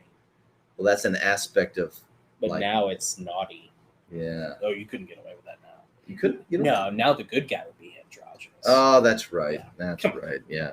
And now the good guy wouldn't be white either. Oh yeah, that's true. Yeah. That's true. Yeah. Yeah. The good guy would be the bad guy would Michael be B. Jordan. Yeah. Michael B. Jordan would be the good guy, and it'd be like Steve Buscemi as the alien possessed pharaoh. Yeah. Or just like a Russian. Because a Russian. Why not? Russians are the bad guys and everything now. You can't do Nazis anymore. You know why they use Russians? What? They don't get offended. Yeah, they don't care. Oh, they're white people that don't get offended. Yeah, Russians, they're just like, we do our own thing. It does not matter. It doesn't matter. I'm going to hack your bank account. Yeah, it'll just at the end of the day, I'll be laughing. You can't hack us because we use these. Oh, yeah. Didn't you tell me that they... Yeah, so the reason why, we have this awesome T-shirt with the phrase, you can't hack a typewriter. Where that came from is I read a story like 10 years ago about how like the KGB gets around like having it. We mentioned this before in the live stream, but the KGB gets around getting hacked by any other government by not even using computers. They literally, for a while there, I don't know if they still do, but for a while there, they literally used typewriters for all their stuff. Yeah. It was none of the information they were transmitting. Brilliant move. And that's the Russian mentality that like just, heavy Slavic breathing, let me tell you. Dude, they can make booze from a potato. Yeah, if you can make booze from a potato, you might conquer the world. Everybody's worried about China, but honestly, like Russian pragmatism wins a lot of times. Yeah. And then they don't care. They're like, we took over this country. This country is our country. We're annexing it. I'm sorry if you don't like it. It is ours. Yeah. Green tea is the only beverage that China gave the world. Green tea. Yeah. Green tea and was the chick from what's that movie or that TV show? The one Lone Survivor? Is that that's the movie. I don't know. The movie or the TV show. Help us out here, chat. Yeah, whatever. There's a TV show with Kiefer Sutherland. I don't think it's on anymore, but it was on a few years ago where he played like the last member of Congress. Yeah, Lone Survivor. Yeah, I think it's called Lone Survivor. Was that okay? Because I know that was the name of the Navy SEAL movie with Marky Mark and the Funky Bunch. Old Funky Bunch, Marky Mark. Yeah. I'm just saying, say hi to your mother for me. Anyways. There was a Chinese girl on that movie. Actually, I tell you about, she may have been Korean. So you know what? Yeah. I'm just talking beverages. Yeah, no, I think we came full circle. Green tea. Yeah, green tea is. Sorry. That's it. That's all they give us. And they're claiming to take over the world. Yeah, I mean, we'll probably let them. Old Beijing Biden will just let them roll right in. They already own like portions. Beijing Biden. Yeah, old Beijing Biden. They'll already. I mean, they already own portions of our power grid. So Yep, that's true. What does it matter? And food supply. Yeah, politics. Well, I remember reading 9 years ago that they were buying up a bunch of property in Idaho. Probably. Yeah, which native Idahoans, I am amazed that they would let that fly. Yeah. Yeah. I mean, they're buying up tons of property in northern Idaho. Southern Idaho is super conservative. Is it really? Yeah, that's where Southern Idaho is largely conservative. Northern Idaho has the larger cities like Coeur d'Alene and Boise. The people who move from California move there. Oh, gotcha. So it's the Joe Rogans. Still conservative, but it's starting to come under that influence. But the people who live in the mountains in northern Idaho are like hardcore. They're the hardcore loonies. The Randy Weavers. Yeah, they're lunatics. Yeah. Well, I mean, easy. Randy Weaver, martyr. That's a Ruby Ridge guy. The one who, like, God bless him. Yeah. If we can't talk about that. No. Anyways, got to keep the live stream alive. There's certain things we're not allowed to talk about. Certain things I'm not allowed to talk about. Anyways, back to Stargate. Right. Stargate. So Kurt Russell. Kurt Russell's awesome in Stargate. Yes. James Spader is awesome in Stargate. But we were talking about it before we started the live stream. Because I was like, dude, we should talk about Stargate. Yeah. And Nick and I both immediately started talking about the Cro-Magnon guy. Oh, the Neanderthal. Yes. Nuk Nuk, whatever his name is. Yeah, Nuk or something. Yeah, whatever. Like there's the one like simpleton guy, in Stargate. Let's see if we get a picture of that guy. You go ahead. I'm gonna. Why? I want Mexican. I want my appetite. Why you gotta ruin this? Wow, Jonathan, that's really cruel. Yeah, it is. Yeah. Yeah. Oh, we're going there. I don't know you why can't say it's cultural appropriation, right? Because it's not a real culture. Because it's alien planet. Oh, there he is. Stargate is awesome though. It has. Is that him? Is that him? That's gotta be him. Well, it has amazing special effects. It plays off of that. It was the first movie to really play off of the whole Chariots of the Gods thing. Yes. And arguably probably started that. I think it's I agree with you. I think it started the Chariots of the God. Well, Chariots of the God was a book that had already come out in like the 70s. Yes, but it brought it to the forefront of culture, and people started wondering and talking about it. It made it mainstream, basically. And it predated Ancient Aliens. It predated all that stuff. Nabe, yeah, Nabe. Here. Even in his guy. Okay, hold on a second. Even in his profile picture on IMDb, looks his IMDb profile picture looks like he's. Close your mouth. Okay, I gotta share this. Breathe through your nose. Like, this is how mean I am. People are like, wow. I love it when people are like, Jonathan, you're such a. Yeah, I love it when people are like, Jonathan, you're such a nice guy. There he is. It's like, you don't understand. There he is. This hair right here. I can't even pronounce his name. So I mean, here's the thing: he's a normal dude. Like Giannin, I'm sure he's like a really normal, sweet guy. Whatever. He's probably awesome. Yeah, he's probably really cool. But in that movie, boy, I bet he could eat some corn on the cob.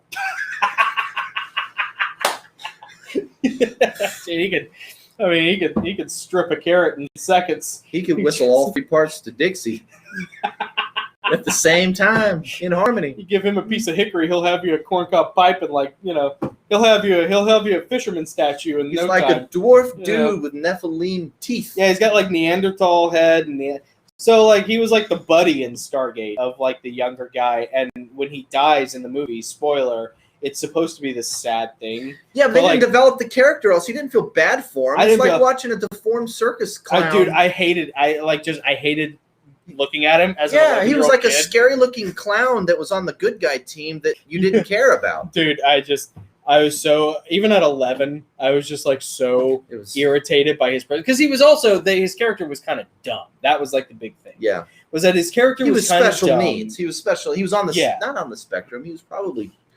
It's just like Neanderthal DNA. Yeah, retarded. Hey, it just looks Cro-Magnon, And so, but he's like kind of dumb. He didn't have a bone in his nose, but he may as well have. Right. And so, but there's a point in the movie where, and he's always he's like Simple Jack. He very much is like Simple Jack, the whole time, innocent but dumb, and always screwing up. That's the other thing. He's always screwing things up or getting whatever. He's just a liability, right? And so, but in the end, he gets smoke checked by one of the fighter jet things from the alien, whatever. Yeah, he gets smoked. Yeah, and he gets smoked. You can't run away fast enough in them stubby legs. Yeah, and he's running. Yeah, you know what's creepy about him though? It's like a perverted kind of creepy. It's like if he were one of the seven dwarfs. Oh, you would not want to find him in a back happy, alley. Horny. He'd be horny. He'd be horny the dwarf. old Nuk Nuk's gonna find you out back while you're picking strawberries. Don't be alone with Nuk Nuk. Noggin Snow White in the middle of the night when no one's looking. No, just slobbering all over. All the other dwarves are just like. They're all afraid of Nuk Nuk. You know what? Because the dwarves are like in Gremlins, they're cute and fluffy, and then you throw water on them and they turn into the demon. They're like, that's what happens when you throw water on a dwarf. It turns into, that guy. Because he's taller than a normal dwarf. But he's all dwarf with huge teeth. Sorry, is that bad? Are we going to get deplatformed? You know what? I just kill us? Worth it. If we didn't get deplatformed for what I said last week, but my little political Nina Sky just does. Nina Sky's comments very helpful. yeah, appropriate. Yeah, this could be the end of us. Yeah, that's fine. That's Come on. fair. You know what? If we gotta, if planting our flag on Hill Nuk Nuk is what destroys the live stream, then I don't think we deserve It's a bit of a double entendre. I mean, it does give a new definition to microaggression. We're here for another 20 minutes, folks. Gosh. Yeah. Anyway. But yeah, Stargate, like, and that really, honestly, like, I remember being a kid and thinking, like, God, I just can't stand Nuk Nuk. You know, but I hated that. I was just literally everything else is in the movie is awesome. Yes. You know who's also awesome in that movie? French Stewart. Who? French Stewart. So one of the army dudes. He's one of the army guys, and he's like the surly New Yorker guy, like, we're all gonna die. You know, but he's a really good actor because the only other thing he's known for is, I think, Third Rock from the Sun, where he plays like the dumb alien. Oh, okay. Yeah, this is like deep 90s. You know, probably no one watching this has any idea what we're talking about. But no, they know. Third Rock from the Sun was John Lithgow and Joseph Gordon-Levitt. I'm pretty sure French Stewart was on that show too, playing the dumb one, the dumb alien. But like in Stargate, which I think was around the same time as Third Rock from the Sun, he's switched on, man. Like, he's really good. Speaking of which, since we have some guests from the UK in the chat, we're gonna do a bit of a, and I'm sure I misspelled this. No, still no. I think we're gonna do a bit of take out the E's. Take out the E's. Okay. We're gonna do a bit of a survey here, real quick. Yeah. A poll: John Lithgow or John Cleese? Oh, okay. Yeah. Who's better? Who's funnier? Who is funnier, John Lithgow or John Cleese? I think who's the better actor? Who's funnier? Not who's more accomplished. Okay. But who's funnier and who's the better actor? I think Lithgow is the better actor. Cleese is funnier. You look at any Monty Python skit, right? Like anything from Flying Circus, Life of Brian, Holy Grail. You know, Cleese is, and he's not even like the funniest Python, right? Yeah, D. Yeah, I'm with you, D. You know, but Lithgow's still really funny. Like, you know what Lithgow can do that Cleese can't do? Lithgow can pull heartstrings. He can pull heartstrings. Oh, yeah, that's true. Yeah. But I agree with D that John Cleese is funnier. And Adam's on the John Cleese train. So you're saying between the two, if you had to give them a National Treasure Award, John Cleese would be your guy for someone living in the UK. I think that checks out, actually. Yeah. I think I'd agree with that. Well, and I think your assessment is right that, like, Lithgow is probably the better actor. More versatile. Yeah, he is more versatile because Lithgow's really funny. He has really good facial expressions. Yes. He pantomimes really well. He's very silly. Adam's like, John Cleese. It's John Cleese. End it now. The matter is settled. I've broken. Whatever. We can't. This is why we can't have nice things. You know, I destroy everything. But then he also is able to do serious stuff. Like he was the dad in Planet of the Apes with amnesia. Yeah. Or dementia. Excuse me. He had dementia, and then. Yeah. Oh, yeah. That was sad. And then he was the bad guy in. Matter is done. Praise the Emperor. Cleanse it with holy flame. That's what I'd say about Nuk Nuk. Isn't John Cleese the one in Monty Python, the Holy Grail, plays the French knight on the top of the wall? You should dunk you a second time. Get away, you silly English knicket. He says they've already got one. Yeah. He also plays the Black Knight. None shall pass. Oh, is that him? That's him. I didn't know that. Yeah, John Cleese is the Black Knight. I watched that clip the other day. And then he also is I'm pretty sure he's Lancelot. So, like, I was a security guard. I was a private unarmed security guard for 10 years, right? And that scene in Monty Python and the Holy Grail where they're having the wedding at the castle, and then Lancelot, like, they show these two guards leaning in the entrance with their pikes, just like one's eating an apple, you know, or a peach or something. And then John Cleese, and then they cut back to John Cleese, and he's like 80 yards away, running in with his sword, and he's super tiny, you know. And then they like cut back to the guards and like watching him come up. Yeah. And then he, cut back to John Cleese, and he's like 50 yards closer, and he's still running with his sword. Cut back to the guards, and that's the joke. And then they cut back to John Cleese, and the punchline is that like they've had all the time in the world. And John Cleese just runs right up to him and just kills him. Like it's the element of surprise. Him coming out of the woods 2 miles away on foot. Yeah, that's like my whole life as a private security guard. It's like that just the whole time, just dealing with love it. rock stupid nuts all the time, But and then he's the one. That's the segment of the story where it's like, Isn't he formally knighted? I mean, isn't he Sir John Cleese? I think so. What about is John Lithgow? No, I think he's just American. Yeah, okay. I don't think they knighted him. I wonder if they're like obligated as, citizens of the UK. Yeah. To say John Cleese, to pick John Cleese. Oh, because he's knighted. I don't know. Yeah, do the thought police? Yeah, I don't know. Do the thought police come and get you if you betray your colors before the? I'll tell you what I've been watching lately. By the way, is just I have the books. I haven't really read them. I haven't sat down and watched the whole show. Dee and I were talking about it earlier though. Sharp with Sean Bean. Yeah, dude, it's good. Yeah, I mean it's 90s, so it's 90s is 90s. It's 90s BBC, which still was like the tail end of like the glory days of BBC. It seems like, although the Mighty Boosh is really good. Still need to see that. Is it good because of the writing, the storytelling, the plot, the character? The production value is pretty good for what it is, being when it was made. And then you just really like it's basically an infantry TV show version of Master and Commander. You know how like you like Master and Commander because it's like you just like Russell Crowe. You like his character. Yeah, yeah. It's the same thing with Sean Bean. You just like his magnetism. Yeah. He's just a magnetic character. Okay. He's fun to watch. Let's see. Adam says, Diaz Fluster now you are mentioning Sean Bean. Dude, Sean Bean with that show. Go take yourself a cold shower, D. Dude, Sean Bean is so awesome. Like his character in Lord of the Rings. Don't mention Robert Downey Jr. around me. I might have to step out of the room. Give myself a moment. Got the vapors. Tony Stark. Yeah. I get all a little uncomfortable. He gets a little hot under the collar. Poor Nick.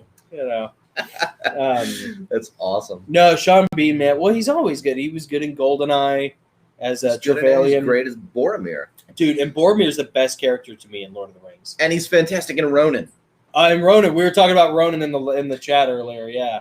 I challenge you, because you know movies a lot better than I do. I challenge you to name a movie that Sean Bean is in that he's not that great. Oh man. Yeah, it's going to take a while. Gosh.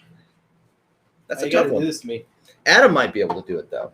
Yeah, Adam's in competition with Sean Bean. Adam, give me a movie that Sean Bean is in that you think he's like, he's not that great. You know what? I wonder if Sean Bean is like England's version of Robert Downey Jr. Because like every housewife, including our mom. Yeah. Our mom I bought her magnets, Johnny Depp refrigerator magnets one year. She had them for years. She had them until she died. Yeah. We still have them at the house. Yeah, I couldn't stand Johnny Depp until he became Jack Sparrow. Yeah. And I was like, this guy's amazing. Yeah, and then he was really Then he couldn't do anything else. He couldn't be Willy Wonka. That was stupid. He couldn't be the Mad Hatter. No, that was stupid. No. I only want Johnny Depp's version of Jack Sparrow in my world, and then the rest is garbage. It's the perfect pairing of actor and character to become this one entity in my mind. Yeah. Just like Robert Downey Jr. and Tony Stark. Yeah. Same thing. So I don't like him in anything else. Really? Yeah. Yeah. No, I'm with you. It's like, what else are you going to watch him in? But I can't think of anything that Sean Bean was in where he's kind of like Kurt Russell. You always know what you're getting, and he's going to be really good. Now, I can't think of a movie Kurt Russell's amazing in everything. Yeah, even if the movie sucks. Yeah, Kurt Russell is always the perfect actor for the perfect character. Yeah. There isn't one like, yes, he was Wyatt Earp, but he's not just that in my mind. Like maybe Mel Gibson is just Braveheart. Right. Yeah. Kurt Russell is not just Wyatt Earp. He's all these wonderful characters. Yeah. He is the most. I mean, he's huge, but I still think he's underrated. Yeah. Oh, it's totally underrated. Yeah, absolutely. He was supposed to be the main guy he was supposed to be the main character, Nada, in They Live, but he couldn't do the movie. Really? Yeah, because he had done a bunch of John Carpenter movies. He did The Thing. He did Big Trouble in Little China, which also is a really good movie. I've got to watch that again. That's a fun movie. Yes. And he's awesome in it. He was going to be Han Solo, like Kurt Russell. He could have done it. He could have been Han Solo. He could have been Han Solo. Maybe not as good as Harrison Ford. No. And you know what? But honestly, he could have pulled it off. Roddy Piper was amazing as Nada in They Live, as the main guy in They Live. They Live is a great movie, great John Carpenter movie. But yeah, no. We got a comment from Adam. Yeah. Let's see. Patriot Games was not his best, referring to Sean Bean. You're right. You know what? You're absolutely right. I forgot about Patriot Games, and that's a really good movie. But he plays the bad guy in it, and he just gets overshadowed in that movie by James Earl Jones and Harrison Ford. Ann Archer's really good in it. You can just quote the names. I don't know how. I'm not married and I don't have children. I got space. Trust me, if I had kids, if I was married with kids, true. I wouldn't have any space left in my head for anything. Dude, I've got freaking Barbie and American Girl up here. I've got like Lego. Lego. How many Lego models do you know, Nick? I got Bluey. Do you even know what Bluey is? Yeah, no, I got. It's just crammed full of kids stuff. Mm-hmm. So that's a good point. That's a good point. Yeah. So it all comes out. Well, this is why I'm glad we hang out. It humbles me, actually, because I just I should know this. All it does, I don't know this. Well, it humbles you. It reminds me of the life I've wasted. It's great. It makes you a little more you can add a little more value to people watching because they're like, oh yeah, oh wow, he knows movies. Oh yeah, I know. Yeah, I was just thinking that guy. Yeah, and he's a real man with a family, so it's great. The boring dude. He's not gonna know. The relatable one, not the Nobody wants to relate. They want to escape. Yeah, that's. I don't know. Maybe a little bit of both. That's what we provide here at the Gosslings live stream. Yeah. But no, Stargate, amazing movie. Now here's the real question: do you think there's any? I gotta say, Adam says, poor Adam. I would be left in a cloud of dust if Johnny called. I guess D likes Johnny Depp. Who doesn't like Johnny Depp? I know, right? Maybe. Hello, D. Yes. How are you? Yeah. I was thinking maybe, you probably won't beat me up like Amber Heard did. So maybe, I don't know. I have a catamaran. I don't know. Like whatever. Yeah. Would you like to go in my spaceship? I'm going to Mars with Elon Musk. He'd call me up, Nick. My body double's accountant. You'd be like, you're from Kentucky. I'm casting my body double's accountant. Why do you have a British accent? Movie. Yeah, sure, I can do that. Yeah, no problem. Yeah, I need my stunt double for this love scene. Yes, Nicholas Goss. My children love Johnny Depp's love double. Yeah, my ex-wife loves your Travel Wait a minute, series because she's basically a double. Or are we playing doubles? I need to know the rules of the game. It's double dutch. Good luck. Let's see. He says she is currently fanning herself. That's all it takes.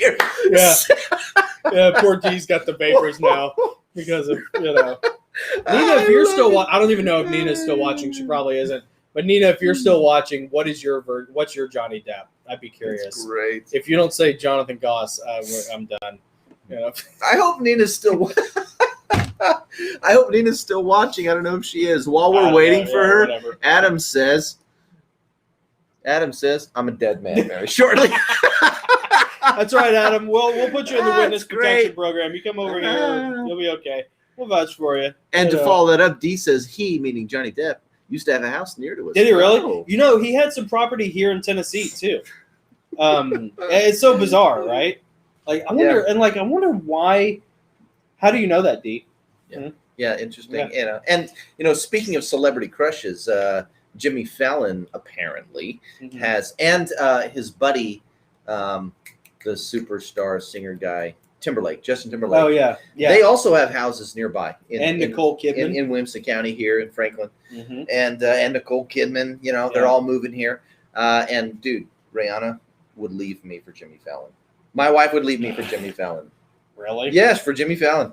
Yeah, she doesn't care about good looks, obviously. If that were enough, I could keep her around, clearly. Here's the dude makes her laugh. He just has the sense of humor that makes her laugh. And she'd be like, yeah. Yeah, maybe I should. She hasn't told me that, but I just know. I can't. Yeah, well, I just got a bad feeling. That guy. Like, really? I'm like, he's best friends with Justin Timberlake. You're not gonna leave me for Justin Timberlake? Leave me for Justin Timberlake, not Jimmy Fallon. What if that's her game? What if she's playing the long game? Butter up to Fallon a little bit, and then just slide into JT's DMs. Maybe. Yeah. Play the long game. It's like the roommate switch. That's yeah. So Nina Sky asks, "Are we eating Mexican after the show tonight?" Yeah, we are. Sure we are. Yeah. You gonna make some for us, Nina? What are you gonna? You gonna join us? Yeah. I think she won't. She like tried to tell me she was in like Peru or something. I'm like, Nina, you're not in Peru. I know where you are. Whatever. Yeah, you're like a good 10 hours away. Whatever. Nina's like, click. Nina and I I think we've talked probably for the past year or so on Instagram. So yeah. Nina says, a comment from Nina, "You, Justin Timberlake, looks gay." Thank you, Nina. And as a matter of fact, I'd agree with you. Like, here's the thing: is Funny Man gonna keep you safe? When the mob of orcs comes storming over the horizon, dance, clown. I have to hand it. You know what? Honestly, I have to hand it to Justin Timberlake because he is funny. He is funny. He is very funny. Oh, he is multifaceted. Funny. He's super talented. He's got that. He's no Sean Bean. Sean Bean's a lad though. Here's the other thing. I'm sorry, D. I'm sorry, Adam. But like there was that story that came out. Yeah, that's right. Yeah, that's right. I know. I remember where Nina is now. I don't know where she's at, but is it near? Any, but the hours keep getting smaller and smaller. Oh, okay. No, she's probably next to like some Indian mounds or something, burial mounds. So Justin Timberlake looking gay. What were you saying? Oh, wait. Nina says, right, girls need an alpha male. That's true. Yeah, that's true. And the thing is, like, and when they get too much of one, clearly they want to go for guys like Jimmy Fallon. Yeah. That's where I come in. Funny man, funny clown. No, not at all. No, but like there was that story that came out a few years ago about Sean Bean getting into like a bar fight with a guy because he was out with a girl, and Sean Bean's like 60, by the way. He ain't young, but he was out. He's such a lad, dude. He was out on a date with a girl or something at a bar, and some guy was like being rude, and so he like got into a fight with him, and the guy stabbed him. And he like was just outside, like stabbed John Bean. Yeah. And so like, but when the I guess when the bobbies, I don't know. Is there a slang term for your guys paramedics, like your EMT guys? I don't know. I'd like to know that. But when the paramedics showed up or whoever showed up, he was just outside the bar, just like with a thing, over his wound, smoking a cigarette, just being cool, dude. Cool. Yeah. He like defended the chick's honor and got stabbed for it and was outside just smoking a cigarette. Wow. Sean Bean. Yeah. Like Boromir. Cool. Yeah. What's his face from Game of Thrones? I don't even know. And I will say this, and I know you're not Stark. You and you remember Danny? Yeah. And I know you guys weren't I'd fight Danny. Well. Yeah. You'd fight him, but I'd hurt him. You would.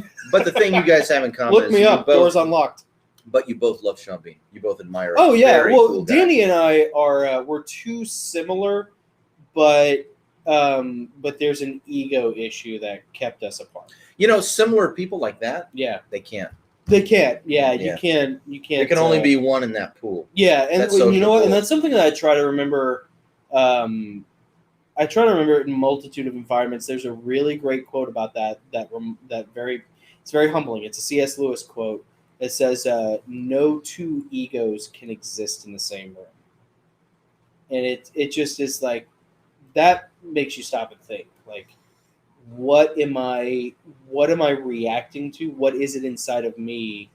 It's that, it's that scene from Tombstone, to bring it back to Kurt Russell. Yeah. Kurt Russell is like Kevin Bacon, how you can like 6 degrees your way to him. And he's way cooler than Kevin Bacon. He is way cooler than Kevin Bacon. Bacon's and I've met Kevin Bacon, by the way. And he's great. Yeah, but Kurt Russell. Yeah, Kurt Dude, Russell. I was not I didn't care about meeting Kevin Bacon because I was just like, yeah, whatever, trimmers, But like, dude, if I met Kurt Russell, yeah, I know. Be like, yeah, dude, it's Kurt Russell. Like, can we just hang out? Yeah.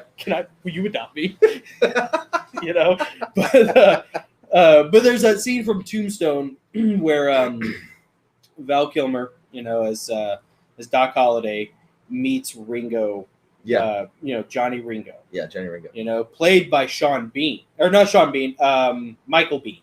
And it's spelled different. It's spelled totally different. But Michael Bean, who was Kyle Reese from the Terminator, the first Terminator movie, and he's amazing. He's such a killer actor. He's one of those Mark Hamill, Cary Elwes actors. How he only did like one or two things, and he never hit it off, but he totally should have. He's also in the last season of The Mandalorian. It's really good.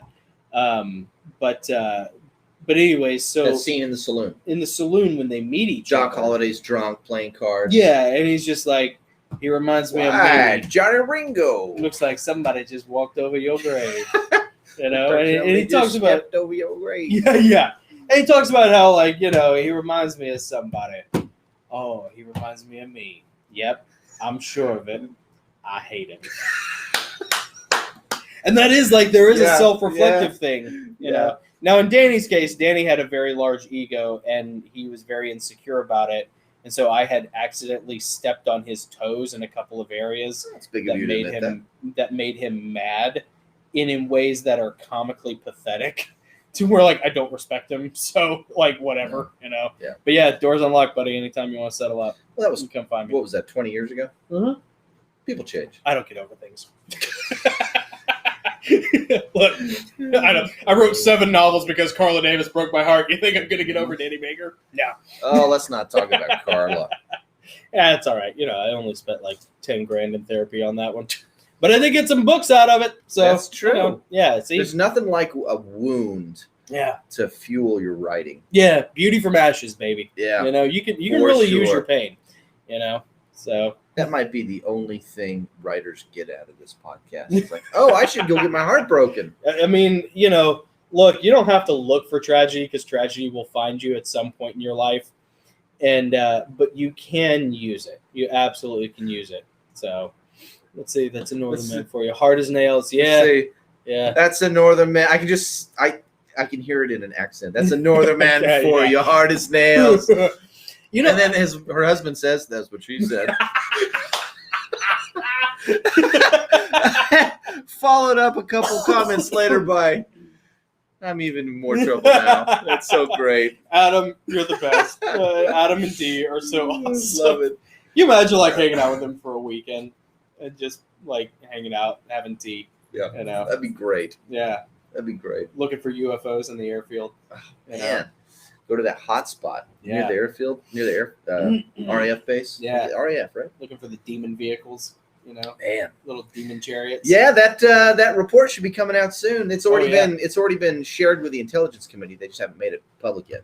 Yeah, and it's exciting stuff. It'll be interesting to see what the reaction is like to that. Because it'll probably be like when Trump was supposed to release the JFK.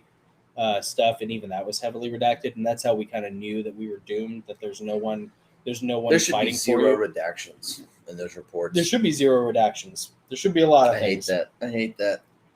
But I can't talk about that. So, get in trouble. But you can redact this. Why don't you redact this document? I got your redaction right here. Anyways, that was a good conversation about Stargate. Yeah, Stargate. Yeah, go watch Stargate. Is all we're saying. We took 45 minutes to basically tell you go watch Stargate. It's pretty cool. Oh man, the music is great too. So that's true. It's a Roland Emmerich and Dean Devlin movie. The same guys who directed Independence Day.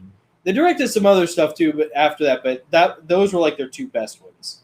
And I'm trying to remember who did the soundtrack for that. It wasn't John Williams, was it? No, it wasn't John Williams. I can't remember the guy's name, but I didn't recognize it when I saw it. It said music by, and I saw this name that didn't register. It's not Randy Edelman. He did the music for Gettysburg, which, by the way, is weirdly amazing. Gettysburg is a mixed bag of a movie. I love it personally, but the music alone is astounding. But I can't remember who did the soundtrack. David Arnold. That's who it is. David Arnold? Yeah, David Arnold. Interesting. Yeah, that was the name I saw. Played by the Sinfonia of London. Interesting. What else has David Arnold done? Because he seems familiar to you, but I've never heard the name. Anything come to mind? He did Independence Day, right? Stu. Yeah. Let's do. Which, by the way, the soundtrack to Independence Day is also amazing. Very evocative and very appropriate to the movie. Like, they really understood. David Arnold seems to have a really good grasp of like translating music to film. Let's see, David Arnold music. Here we go. Here's his Wikipedia here. This guy, film composer. There we go. What films has he done? So he's done a bunch of James Bond movies. Ah, that makes sense. Okay. Let's see if the wiki tells us. Career. He's not even 60. Young Americans. Yep. Bjork. Stargate. Last of the Dogmen. What? Wait, what? No. Oh, no. Godzilla, Independence Day. Mm-hmm. Yeah. Little Britain, Come Fly With Me. I don't recognize any of these movies. So nothing really big in the American market. D and Adam, you guys might recognize these movies more than we do. But The World Is Not Enough, Die Another Day, Casino Royale. Secret Service, Casino Royale, Quantum of Solace. So, okay, Spectre. Skyfall. A bunch of James Bond movies. Spectre. Okay. Yeah. All right. Okay, so he's basically known for being the James Bond. Yeah. Fair enough. All right. And you know what? Those are, Skyfall. Skyfall's amazing. Is it good? I never saw it. Yeah, it's really good. Okay. Yeah, Skyfall's another really good movie. So, episode 31, where we talk about movies that we like. Why not? Whatever. Why not? Anyways, you want to wrap up here so we can... The only thing we have left? Yeah, let's do this. So, big news is an interview with Stephen Pressfield. We've been working on this for a couple months now, ever since we... sprung for the deluxe package for his new book, A Man at Arms.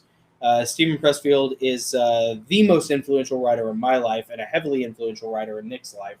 And anyways, part of the package was a 30-minute interview that you could schedule with him. Mm-hmm. He is currently on vacation in Charleston, South Carolina, until July 3rd. So I reached out to him last week about this, or earlier this week. And we're going to touch base once he gets back in the first week of July and probably schedule something then. So I'm hoping it doesn't have to be in July. Yeah. It could be later than that. There are a couple of Saturdays where Nick is not available. Probably what we're going to end up doing is recording it on a Saturday because he doesn't do stuff on Sundays. That's his day off, and I respect that. So we'll probably find some time. We'll record it. We'll do we can record it live to a private video. Yeah. And then when we restream on Sunday, we can play that. We can screen share that and play the interview for everyone. That's a good idea. Yeah. So we'll be able to make it work. So even if you guys can't, find it, or if you can't tune in on the Saturday whenever Stephen Pressfield. Yeah, there will be the interview. I can't believe it. So it's pretty crazy. And it's pretty I still don't know what I'm going to ask him. I know. I don't either. I've been racking my brain trying to figure it out, but it's like you just want to sit there and just be like, Yeah, I know. Yeah, we were one of the first people to jump on that deal. Yeah. But we're going to be the last to do the interview. So all the good questions have been taken up. Yeah, and we're still unprepared. We're going to be like, so do you like the blueberry Pop-Tart or the cinnamon? Yeah. Yeah. Yeah. I don't know what to ask you. Yeah. Mm-hmm. I know all the things now about Stephen Pressfield. But if you had a lightsaber, what color would it be? What color would your lightsaber be? We can talk to him, but we could ask him, hey, do you believe in Bigfoot? I mean, Yeah. Now, are you a second incursion guy? Or do you think all the Nephilim were destroyed? Have you ever read Gary Wayne? Yeah. Yeah. Have you ever heard of Chuck Missler? He's awesome. Yeah. Which isn't untrue, but he is. That's true. Yeah, Chuck Missler. Missler. Yeah.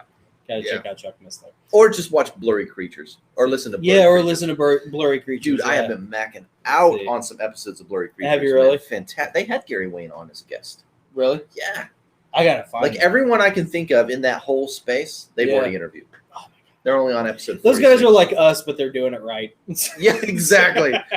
They're us, but competent, you know? Well, I feel so bad for Adam and Dee sometimes. Dude, I'm talking about hitching their wagon to our dismal, Red Dwarf, that's another BBC show. We'll get it. People will find it. People will start watching. People start engaging with this, and they'll start doing it with if we podcast, we'll talk more about that. Eventually. Or I'll just burn it to the ground talking about all the things I shouldn't talk about. Let's give it a couple years, and if it doesn't go anywhere, we can pull the plug, but I think it's going to go somewhere. just take me off the leash. I'm like a pit bull. It's just like, like just clip him off and let him go. Like, gosh. Well, if you guys enjoy this, and thank you for hanging in there. Everyone is still watching. All 3 people are still watching. We love you. And if you like this, share it if you're ever in a conversation with someone and they're like, I'm just looking for. Come join us in the chat. Yeah, they want to laugh. They want to write. They want to talk about weird stuff. No shame. And and engage with people. Yeah. We do it every Sunday, so it's fun. It's a writers group. If you guys were sitting here in my lounge right now, we'd be having the same conversation. It is. There's no difference between what this looks like and what Nick and I were like for 2 years, a year and a half. Yeah, you're basically looking at this is basically what we do at the Mexican restaurant. Yeah. After we do the live stream, it's just more of this. Yeah, nothing. I don't know. There's no putting on of airs or performance. No. If anything, there's a reining in. So, only because we're in public. Yeah, there's a taming. Yeah. Of Yeah. Adam says, did he also do the soundtrack for Hot Fuzz? That makes sense. Did he? Okay. Hot Fuzz is a hilarious movie. Hot Fuzz. Okay. You know who's in Hot Fuzz who's really good but underrated is Timothy Dalton. He plays the bad guy. He was also the bad guy in one of my favorite movies. Condescended from his role as James Bond. He did. Yeah, he was James Bond for a while. But he was also Neville Sinclair in The Rocketeer. Oh, yes. Dude, if you guys have never seen The Rocketeer. They need to remake that movie.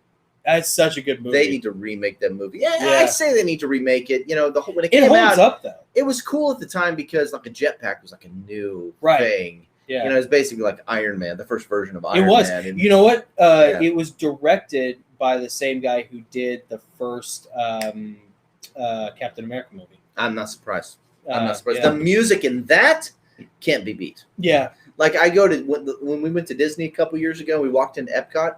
They have music playing over the plazas. You walk in, they were playing the theme of The Rocketeer. It's so unforgettable. Yeah. Yeah. It's amazing. That's a great movie.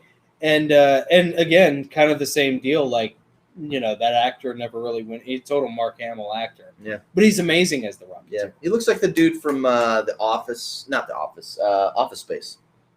Oh, yeah, he does. The main guy from Office Space. Who was also really good in, he had a side role in Band of Brothers. Yes. He's really good. He was great. He was great in that. Band of Brothers holds up really well, too. Yes. But if you want something fun to watch with your kids, that's an early Jennifer Connelly movie. Band of Brothers? No. I was going to say, don't watch that with your kids. Yeah, watch Band of Brothers with your kids. The Rocketeer is great. I actually tried to get Christian to watch it, but it was so outdated and overly green screened. Yeah, the blue screen effects are not so great in that movie. They didn't need to redo it. They could touch that up, especially a bit if you're watching it in what is it, 4K or 40K or whatever, like whatever the high def is. But I'm afraid they're going to redo. You know what? But if they don't redo it right now, right? Because I don't want them to be like, they're going to recast the Rocketeer as like a lesbian, right, or something. Yeah, and the training. Yeah, it's going to be like they're going to make some sort of political statement. It's too easy. I sat on that for like 20 seconds. I was trying so hard. I may not make an honest dollar, but at least I get to gun down some Nazis. Like who was the mobster? That was a line from the mobster. He's like, I may not make an honest dollar, because like there's that scene where the cops show up next to the mobsters and they're both fighting the Nazis. Yeah. And then he's like, and they both look at each other and go, and they're both shooting the Nazis at the same time. And he's like, I may not make an honest dollar, but I'm still a red-blooded American. It was Mira Sorvino's dad, whatever his name was. I don't know. Yeah, I don't know. But he was a great actor from like the 60s and 70s. Richard Burton? No. Sorvino's his last name. Oh, okay. I don't know. He played very Italian, kind of mobsterish kind of guy. The whole cast is amazing. Timothy Dalton is amazing in the movie. Yeah, he's amazing in the movie. But the movie itself has poor special effects, and then Adam says it's just like shots, Flash Gordon. The effects are awful now. That'd be a cool remake too. Yeah, Flash Gordon. Well, you know what they did make Flash Gordon. Yeah, great Flash. Story. Oh, I can't remember which episode it is, but when we interview Adam, and he talks about going to see Flash Gordon with his dad, who's a priest. Yeah, but he accidentally took him to Flesh Gordon instead. It's so that's good. That's totally something our dad. It's one of my favorite live streams that we did. That's such a great story. That's totally we get it. Our dad would have done stuff like that too. Man. Oh yeah, for sure. But you know what? They already kind of did remake Flash Gordon, Thor Ragnarok. Thor Ragnarok basically kind of is that same motif. And I like that movie. That's a good movie. Yeah. That's one of the best. I have not really watched any Marvel movies since the second Captain America. Yeah. It's been a long time. I saw Age of Ultron. I know the story. I've seen like all the clips and everything, so I know what all happens. But I just lost interest after the second Captain. It's fair. I don't know. Whatever. Like there wasn't anything wrong with any of it. I just didn't care. But I did go out of my way to watch as many scenes from Ragnarok as possible because it's got that same fun 70s sci-fi fantasy, ultra vibrant kind of like vibe to it. Have you seen any of Loki yet? No, I haven't. You were telling me about Loki. Yeah, the first 2 episodes are out. Yeah. I like it.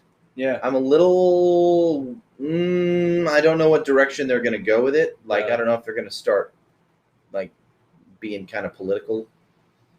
And I hope they don't. But you want to talk about a great way to ruin your franchise.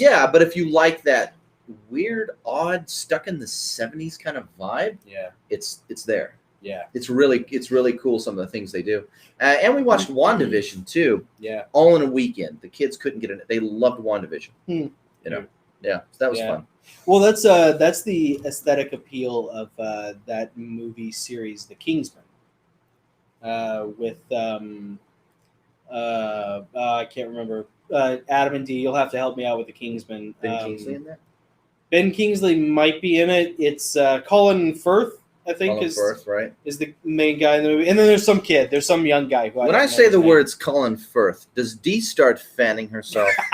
That's what I want. Nah, you know what? Look, Dee. I hope not. Dee likes Sean Bean, and that's like Sean Bean's like a real dude. Yeah. So Dee liked WandaVision. Adam, you should. Here's the thing, Adam. Yeah. You should like totally pat yourself on the back because your wife digs Sean Bean, and she married you. So maybe you have more in common with Sean Bean than you think you do. Yep. I'm just saying. I would have made a lot of money as a marriage counselor. Adam says, with 2 fans this time. I knew it. No, I don't. Dee disagrees. No, I don't. Okay. This is so great. Yeah. How many times have we caused an argument in their household? I know. We were on the way to the Mexican restaurant last week, and we kind of laughed to ourselves guiltily about like how we felt a little bad. We're like, dude, did we just cause a fight over the Harry Potter thing? Yeah, over the whole Harry Potter thing, which is a great part of the episode. You should go back and check it out. Yeah, that is. And I shared a couple links in the Gosslings Writers Group page on Facebook, so you could see what I saw after I listened to this thing in the episode, the Blurry Creatures episode. But I hope we didn't. Yeah, we did not want to cause an argument. We didn't want to cause a doghouse event. In the Burrell household, that was not our intentions. Adam is out back sleeping with the sheep. No, I'm just kidding. That's Wales. Yeah. He's like, Welsh. We don't. Yeah, we're bloody not, Welsh. Who are we? Who are we? The bloody Welsh. We don't have sheep in our backyard. What is this? Yeah, please. We're civilized here. Yeah. All right. Adam says, what does he say last thing? What does Adam say? He says he's dead, deader than a dead thing that's dead. Yeah, that's pretty dead, Adam. I'll say your ghost typing skills are pretty on point, buddy. Someone's sleeping on the couch tonight. Yeah. Sorry. Yeah. Well, I'm just saying, look, Dee said yes, he is, and I'm pretty, We did it again. Yeah, we did it again. And they keep coming back for more. I know. They love us. We don't deserve them. No. But we'll take them. So. Anyways, I think we should probably wrap it up. Let's wrap it up. We're pushing 2 hours. I bet this camera's going to die any second. Let's see if we can end it before the camera dies. Yeah. That's it for us. Yeah. Thanks, guys, for watching, and we'll see you next week. Thanks for doing this a day early, too. And you can hack a typewriter. Yep. Thanks for watching Gosslings episode 31. Yeah. Are the T-shirts, are they live? Or they are. Yeah, they are. And I'll put a link in the Facebook group. Okay. Yeah. Yep. I'll update. We might discuss that at dinner, or if we have time to come back after dinner and work on these a little bit, we might do that too. And then I'll post links in the YouTube description for anybody watching this later on. because most of you guys who watch this, you watch this later. You don't watch this when we're live streaming. We know they tell us how many people. But we'll have the T-shirts live if anybody wants to buy them, and we do have some cool ones. You should have, I think, 4 total. I think 4 or 5. Yeah. Right? We'll have 4 or 5 up by tonight for sure. Yeah. So it'll be neat. Anyways. I can't go anywhere without somebody's commenting on the shirt. That is pretty cool. They always say something. Yeah. So it's pretty neat. It's fun. It's a good conversation starter. Yeah. Adam, D, thank you. Yep. Nina, always a pleasure to have you. Yep. John, I know I got some lurkers who were watching on the sneak. So Thank you for watching. Love you guys. Have a great week and have a happy Father's Day. Happy Father's Day, Adam, and lurkers. Happy Father's Day. Yep. And we'll catch you next week. Mm-hmm. Later, guys. I am Jonathan. Nick. We're the Gosslings.